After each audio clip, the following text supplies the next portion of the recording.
Thank you for tuning in to Trevor Talks podcast, where we talk to real people about real topics and real stories. I just want to start off today's episode with the simple truth that your life matters. If you've been listening to the show for a while, you know that I'm fully dedicated to bringing you conversations and thoughts that challenge the narrative and challenge your thinking. Last week, I was scrolling through Instagram and this video stopped me out of nowhere in my tracks. And the video was on a page called Goalcast. And it started off with Megyn Kelly and Larry King sharing one of the most amazing stories I've heard in my life. It literally brought me to tears. The stories of a young man who attempted suicide by jumping off the Golden Gate Bridge and miraculously survived with the help of a new friend. Well, today we have that young man who is with us, alive and well, and happily married with a bright future ahead of him. He is a best-selling author, speaker, filmmaker, and advocate, and most of all, a champion of life. Ladies and gentlemen, here is my interview with Mr. Kevin Hines. Kevin, thank you so much for joining me. I'm so pumped that you're here, man. Like, let's go. I'm excited. I'm excited too. This is fantastic. It's great to finally meet you. We've been conversating a couple of days over email, and now to be here with you, it's just wonderful. And I don't know if I'm a young man anymore. Some would say I might be a little middle-aged at this point, but you were 19. I'm glad to be here nonetheless. I was 19. You were 19, so you were a young man then. You still look like a young man. You don't look a day over 23. Well, there it is. How old do I look? 27. 23, man. Come on. I even threw you a bone for that. I just want to start off. No, man. I just want to start off talking about what you're doing right now to highlight life after that attempt and the recovery process, and just give people a little insight on, like, if you're suicidal and you're listening to this, there's so much to live for. Like, there's so much that God can do in your life. And we'll get into your story, and I might need some tissues, but I want to start by talking about what you're doing right now in 2020. We're at the tail end of a pandemic, maybe gearing back up into quarantine. It's kind of uncertain. What do you have going on right now? Well, I think before I say what I have going on right now, I'll say this about people who are living with suicidal ideation right now in this pandemic. More people, it's going to look like in the next couple of years, we're going to find out that more people died during the pandemic by suicide than by COVID. Far more people. It's happening in Japan right now. In Japan, the number of suicides in 1 month of October far exceeded all deaths by COVID in Japan in the entire year. Wow. So let's just paint that picture right now. People are struggling. People are in pain, and they're worried about their well-being. They're losing their jobs. They have no feasible legal income. They're hustling to survive. They can't eat, and when they can't eat, they're losing their minds, and they're taking their lives all over the world. So let's just start there. To those people who are considering suicide, we love you. You're valued. You matter. Suicide does not have to be the answer to your problems. In fact, it is the problem.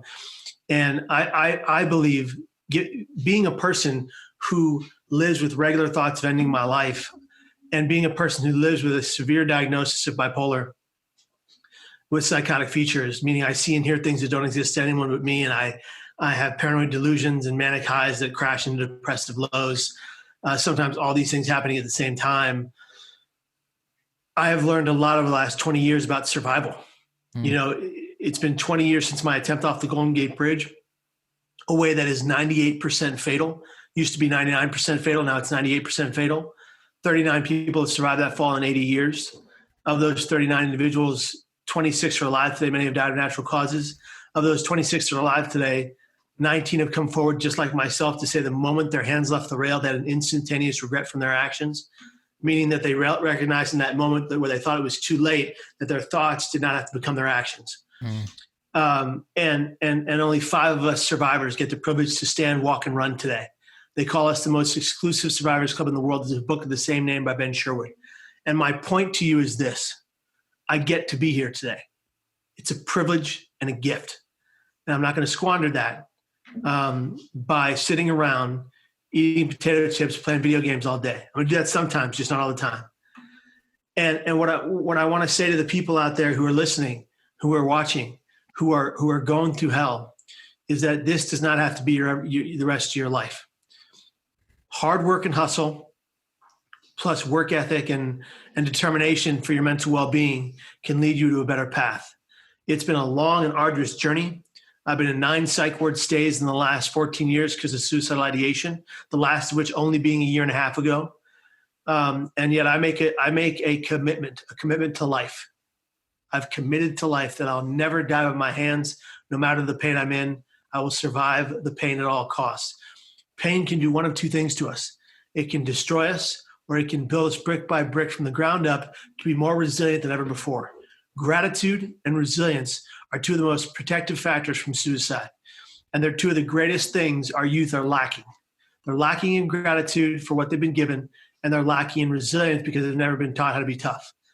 And it's not about tough love per se, but it's about recognizing that when someone bullies you online and puts your information on blast, that for the longevity of your life, because you're going to be 80 years old one day, if God willing, for the longevity of your life, that post online and the people who tagged on it, the people who posted on it, and the ridicule you got is not going to matter when you're 35, 45, 55, or 85. And so it's not going to equate in your life. It's not going to have a factor in your well-being. But if you allow it to when you're a child, when you're a youth, because you're fearful of losing friends, or you're fearful of being ostracized or alienated, it's about growing from that. I was heavily bullied in grade school and high school. I'm talking about beaten up, pushed to the ground, head bleeding. I got the gamut of it. Yeah. The name calling. They call me Little Red N-word every day because I was part black. It was awful. And it absolutely was a causative factor in my suicide attempt years later, but it didn't have to be. If I just had the knowledge that these words and those actions wouldn't affect me for the rest of my life, yes, they would play a role, but they wouldn't matter as much as, say, meeting my lovely wife, Margaret, who you talked to on the phone before this call or via email.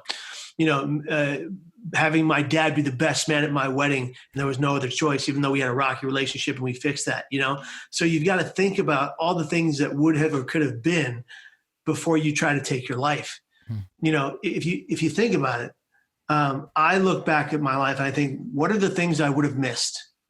Would have missed marrying the love of my life, my best dad being my best man, having a dog named Max, who was the best damn dog in the world. He was like a person. And he became my emotional support animal when he would fly with me to gigs on the plane. Amazing.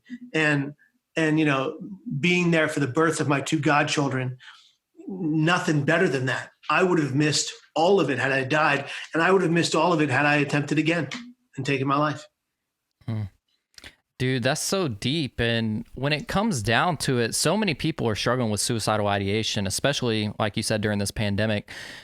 There's not a lot of attention going there either. The media is not really covering it. And I don't want to get into like the whole fake news narrative. That's not where I'm going with this. It's not getting any attention. You have, of course, the suicide hotline and heart support, Beneath the Skin, Anthem of Hope, Death to Life, all these amazing organizations that are helping paint the picture. But why do you feel like it's not like widely accepted in the mainstream yet to talk about this thing as an actual epidemic? It's interesting. Before the pandemic, suicide was being talked about in the media more than ever before. So if you look at it from the last 20 years, I've been working in the field for 20 years of suicide prevention since my attempt. 7 months after my attempt, I did my first presentation on my story. All right. And back then, nobody was talking about it on the media. And if they were doing a terrible job and they were sensationalizing everything. But fast forward 20 years pre-pandemic, and it was one of the most talked about things in the country. As a matter of fact, whether you like him or don't like him, the President Trump talked about suicide a lot. He was very open and honest about it. He actually had a suicide prevention task force that was very active. He was one of the first presidents to be that vocal about it, which is phenomenal. Praise God. Whatever you feel about him, doesn't matter. Yeah. That's not the point. And it was getting some massive attention. CNN did a piece with me called Champions of Change, and with Sanjay Gupta. And people were talking about it on a regular basis in a way that was educational and helpful. And then the pandemic hit, and all the media went that way. And that makes sense. I get that. for the number of people that were dying, but more people are dying. More people died. We will find out, and I can almost guarantee you that more people will have died in the 8-month COVID crisis by suicide. Far more people by suicide than COVID ever killed in those 8 months. Since what, February or March? Yeah, it was March. Yeah. Yeah, March. So we're going to learn that the suicide rates skyrocketed, and it's going to be horrendous.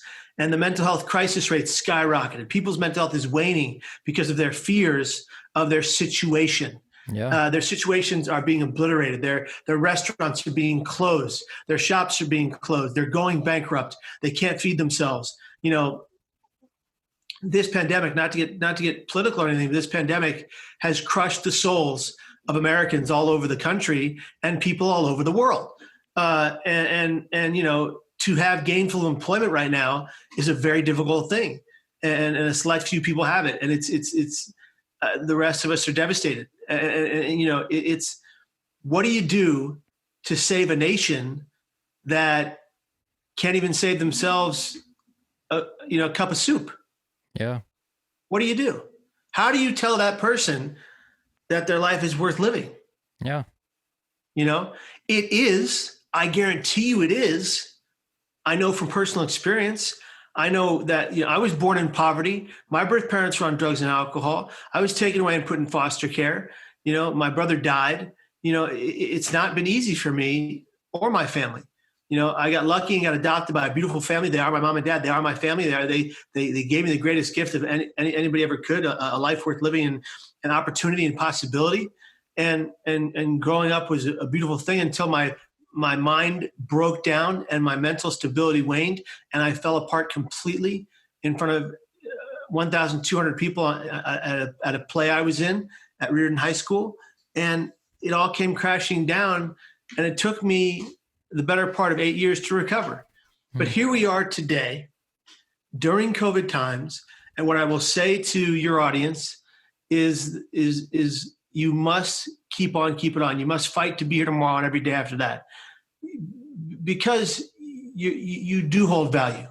And when you consider suicide, you have to remember that pain is inevitable. Yeah. It's coming for all of us if it hasn't already. But suffering is optional. Think about that for a minute. Every clinician I've ever dealt with told me to my face, Kevin, you're suffering from bipolar disorder. It was a narrative they implanted in my brain. And then I went out and I told people that I was suffering from bipolar disorder. I adopted that narrative because I didn't know any better. But that narrative makes me the victim of my story. I have since rejected that narrative. I am not suffering. I've never suffered a day in my life. I've been in pain since the day I was born in squalor in a crack motel. I've never suffered a day in my life. I've been given the gift of a second chance at it, and I intend to thrive. So I want to get into what happened on September 24th, 2000. Can you set the stage for what did it look like when you woke up that morning? You talked to your dad, like, what's that story look like? Well, September 24th was the night before. Okay. And I was feverishly writing a note in my notebook, my suicide note, frankly, which only 20% of civilians actually write who die by suicide. I'm writing this note and I say, Mom, I love you, but you're not always right. Dad, I love you, but stop bringing the office home. This doesn't work. I said to my little brother, who wanted to be nothing more than the greatest DJ on the West Coast, to be a household name. I said to my sister, who wanted to make films, go get this, you got it. And I said to my best friend, you'll find another best friend, which is not how it works. I put that note in my shoulder bag, and that shoulder bag by the door. And at 6 a.m, I entered my father's room on the 25th of September 2000. I startled him awake.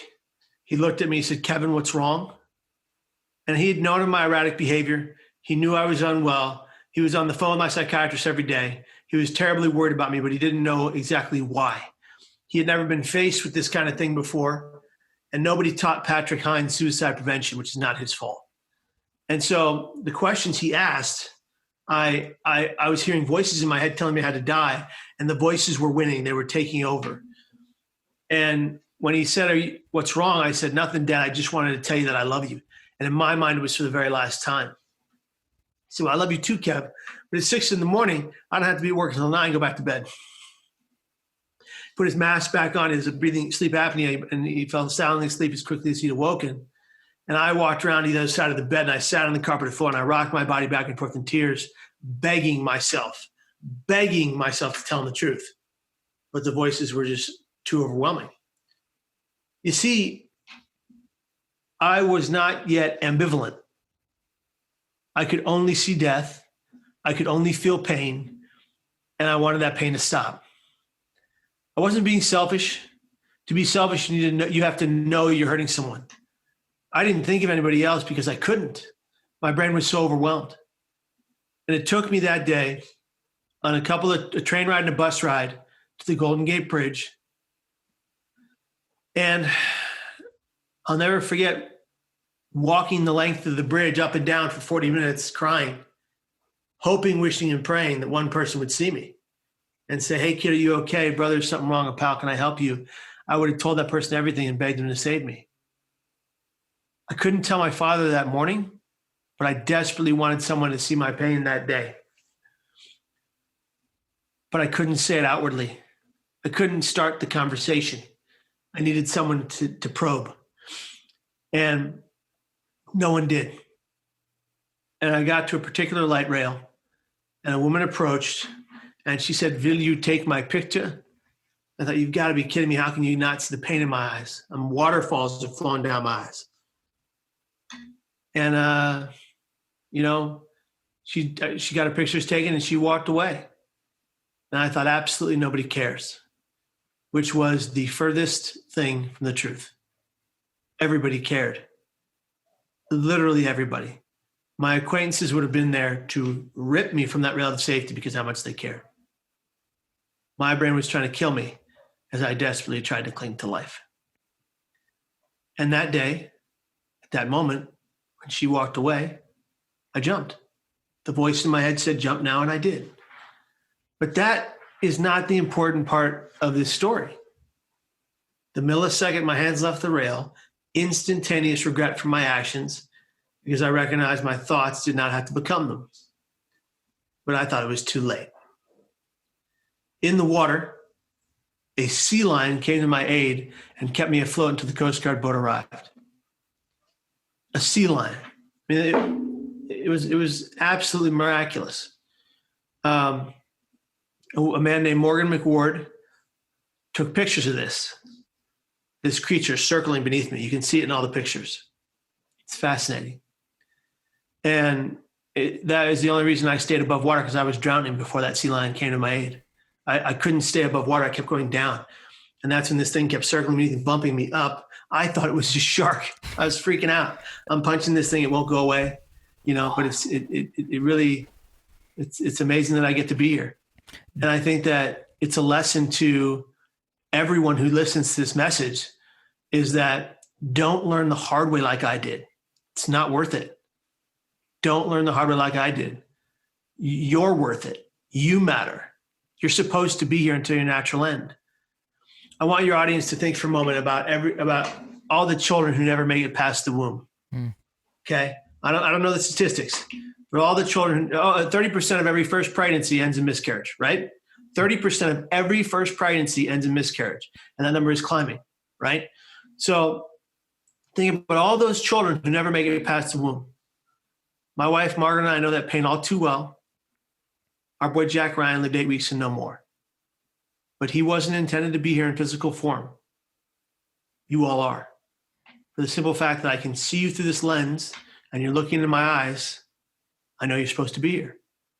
Never to die by your hands. It's not the answer. It's the problem. Mm-hmm. And suicide is, like we discussed, it's not talked about as much as COVID and all of these other things that people are struggling with right now. And you just wanted somebody to acknowledge your existence is what blows my mind. And I've never been to the Golden Gate Bridge. The first time I'd ever heard about it being a suicide bridge, or a lot of people try to take their life there, I was speaking at a suicide survivors event 2 years ago, and a cop came up, and he used to work on the force there, and it was totally just news to me. Like, I had never heard that before. I've never seen the bridge. I remember, isn't that the bridge in all the Full House intros? Yeah. Yeah, It is. like it's a world-renowned bridge. So many people try to take their life, and yet Number one suicide spot in the world. yeah. So, and even the people on the bus were making fun of you as you were going to jump. One man in particular. Yeah. So what the hell's wrong with that kid? Yeah. And you were physically like I was you were bawling like a baby. I was bawling like a baby. I was crying my eyes out, yelling aloud at voices I was hearing in my head. Do you feel like people have gotten a little more sympathetic nowadays, now that suicide's been talked about more? I think that certainly with COVID, more people understand what it's like to feel mentally unstable. Yeah. More people know what it feels like to be suicidal.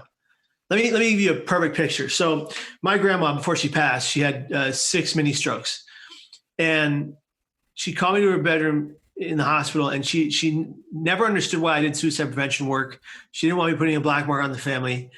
And this time she calls me and she says, I finally understand how you felt. Because after those strokes, she felt like taking her life. Mm. And, devastating to hear that from your grandma. But to have her validate my pain for the first time ever was groundbreaking for me in our relationship. It moved me to tears. Yeah. And I think that just like my grandma, more people are being sympathetic to people's pain, and more importantly, empathetic to people's pain. They're putting themselves in other people's shoes. And in doing so, they're helping those people find hope. And that's our journey. You share through this podcast in many different ways how people can find hope. And I share through my efforts speaking around the world the same thing. We're trying to make a difference in people's lives. We're trying to make waves in people's traumatic pain and helping them recognize that just because they've gone through trauma, it doesn't mean that trauma has to define them. They can break their narrative. They can shift the pendulum, and they can let that pain build them brick by brick from the ground up, as opposed to destroying them. They can reject the I'm suffering narrative and be the heroes of their own story. And that's really what I want to help people do. I want to help people be the heroes of their own story. I want to help them recognize their true power and that they've got this on lockdown, and that suicide never has to be their answer. Mm. And when you say they're going to be the hero of their own story, you're actually turning this into a comic book. Yeah, we are. We're creating a comic book called Hope Dealers, and it's going to be a supernatural look into my life story. It's the first issue is done. We're going to have probably a total of anywhere between 15 and 30 issues, and we're going to release it on Amazon. So cool. Yeah, it's gonna be fantastic. And you're super into superheroes. The one question I have is, with you being such a fanatic, are you a DC or a Marvel guy? I'm an equal opportunist comic book fan, and people don't like to hear that very often. But I see value in both DC and Marvel, and Dark Horse and Image, and all the other comic book companies. COVID has been hell for the comic book industry. The main distributor of comic books got the physical distributor got shut down during COVID, and all of my favorite comic book shops here in Atlanta, they all shut down indefinitely. They're not opening again. They went out of business. Broke my heart. So now we're all going digital and doing digital comics, but it's not the same as holding it in your hands. Mm-hmm. I have a massive comic book collection. I go through it almost every day. It's just something that brings me total joy. I used to draw comics as a kid, so I just love it. So if someone is sitting in their rooms or in their car, maybe they're listening at work, and they feel like they're holding the rails of that bridge and they want to jump. What do you have to say to them? It's what I said to everybody in this painful moment. Stop. Breathe. Into the nose, 4 seconds, out the mouth, pursed lips like a whistle, but no sound for 8 seconds. Do it 30 times. Focus and do it. Breathe. Bring your body and your mind to a calm. Second, don't go anywhere. Don't act on your suicidal intent. Don't act on your suicidal ideation. Sit in a chair and breathe. Third, pick up the phone. Call your closest confidant, your closest loved one, your closest friend, or call someone from work, a colleague. Contact your local clergy. Contact someone who's of sound mind, who can help recognize that you're going through it and you just need help. When you get them on the line, say 4 simple but effective words. I need help now. And then tell them you're suicidal. Tell them the truth. Don't move. Stay where you are and tell them the truth. Ask them to call crisis services for you. You can text the CNQR to 741-741, the crisis text line, which is they'll be with you in seconds, or you can call 1-800-273-TALK, +1 for military. They'll be with you in minutes or a few minutes. So please don't allow your ideation to lead to action. Look in the mirror and say, I am beautiful. I'm amazing. I'm the greatest. I'm meant to be here until my natural end. Repeat those mantras to yourself until you are physically safe from the ideation. If these are chronic ideations that come to you every day, you need a larger amount of help. You need someone to be there for you on a regular basis. And there's no shame in that. There's no shame in that. There's no shame in that. People have these thoughts all around the world. There's no shame in it. But please, beg, plead, and ask for help until you get it. I have lived with these ideations for 20 years. I'm never going to die that way. And every time I say I need help now, someone has been willing to help me. It hasn't always been the first person I ask. But if I really try hard, if I put in the work, someone's been able to help me. And that's the other thing. We're afraid to put in the work. We have to put in the work to be mentally stable. We have to wake up at the same time, go to bed at the same time, eat healthy foods, nutritious foods, exercise every day for physically capable, use coping strategies and mechanisms, use therapies that can help you. If you can't afford talk therapy, that's not the end all be all. There's music therapy, art therapy, blue wave light box technology therapy. All those are affordable and mostly free to you. Use your common sense to stabilize. Please, I beg of you, go to my YouTube channel, youtube.com/Kevin Hines. There are 400 videos all designed to help keep you here and change your life. Find them, use them help you. There's a series in the playlist section of the YouTube channel called Series The Art of Wellness, 10 steps, 12 videos, 3 to 5 minutes each, easily digestible on how to balance your brain health. People are saying from as far as Peru, Africa, China, and Japan that these videos are saving and changing their lives. I don't own that. I don't take credit for it. I believe I'm a conduit to help people go home, do the work, and change and save their own lives. The Art of Wellness is yours. It's free. Take it. Please fight for your well-being. You are worth it. So good. And we're going to put a link for that in the description below. But Kevin, thank you so much for joining and having this conversation today. I mean, you open up the door for another conversation that we're going to have on mindset and health and daily habits, building those good habits. But we'll save that for another time. Like I said, we're going to put the description. I'm ready for part 2. Part 2, 3, and 4. Let's get it. Next time it's going to be in person, though. We're going to put that description or the link for that in the description as well. You can find him on Instagram at Kevin Hines Story. Kevin, again, thank you so much for this. I know it brought me value. I know it's going to bring everybody else value as well. And you guys can come back next week for a mental health interview with Miss Jamie Grace, and we will talk to you next week.